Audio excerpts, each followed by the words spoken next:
Romans 2, verse 11. For there is no respect of persons with God.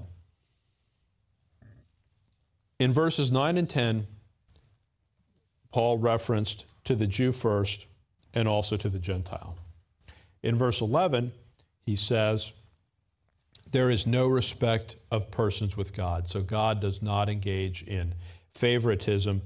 The Jews, as God's chosen people, do not get a free pass. Look at verse 12.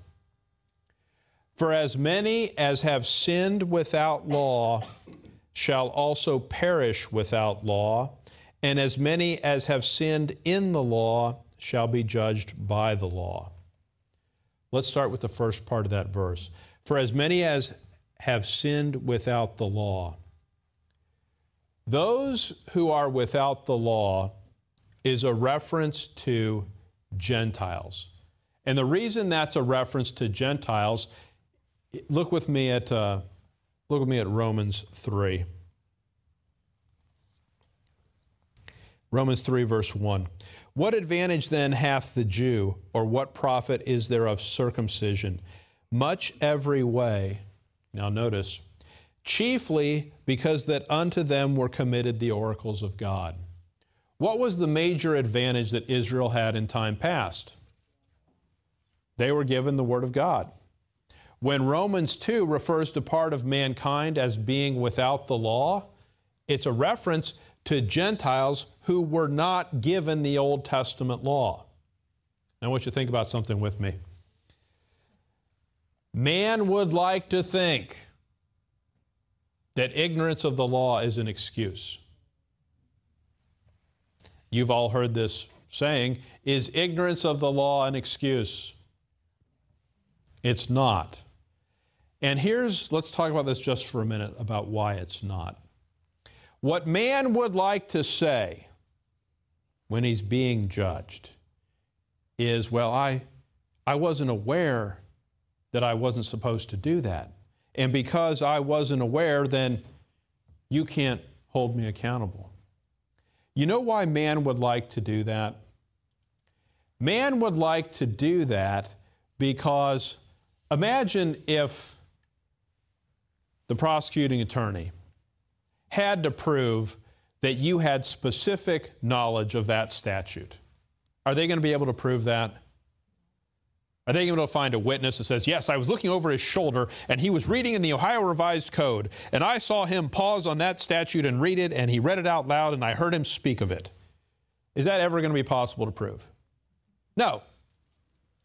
And so if you made ignorance of the law an excuse that worked, everyone would just come in and say, well, I didn't know, and therefore you can't prosecute me. So in man's laws, ignorance of the law is not an excuse, or else everyone would just say, often lying, I didn't know.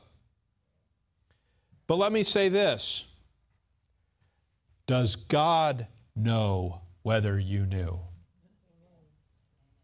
He does, doesn't he? Because he searches the hearts. And he's fully aware of everything that's going on inside you. So men would like to pretend, oh, I'm not at fault because I didn't know. But of course, the truth of the matter is God knows what's in your heart and you know. Let me ask you this. How often do you sin? How often do you take something that's not yours and you don't have any awareness that you shouldn't be doing that? You know, don't you? Yes. So Romans 2:12. For as many have sinned without law shall get a free pass. No, shall also perish without law. They're still held to account. And as many have sinned in the law shall be judged by the law. Now, we won't go through all this, but as you recall, when we went through Romans 1, did Romans 1 give the idea that man is ignorant of the things of God, or did it give the idea that man is fully aware of them? He's fully aware of them. He holds the truth in unrighteousness. Well, if he holds it, it must be within your grasp, right? Man knows. When Romans 2:12 talks about, and as many as have sinned in the law shall be judged by the law, that's a reference to Israel. So Israel had the benefit of possessing the Old Testament law, but did they keep it? No, they sinned in the law, is what Romans 2:12 says. Look with me at Romans 2:13. For not the hearers of the law are just before God, but the doers of the law shall be justified. So Israel doesn't get off easy just because they were given the Old Testament law. They need to have kept it. Look with me at James chapter 1, verse 22. James 1 and verse 22. James chapter 1 and verse 22. But be ye doers of the word and not hearers only, deceiving your own selves. Now we'll pause there. I'll simply say this.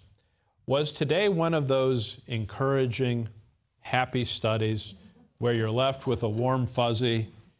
It wasn't. And part of what goes on in early Romans is God declares man to be guilty. And so we're going through the part where he declares man to be guilty. Now there's good news. We know the good news is Christ's death on the cross. We can be forgiven of all sins by simply having faith in his blood. It doesn't require our works.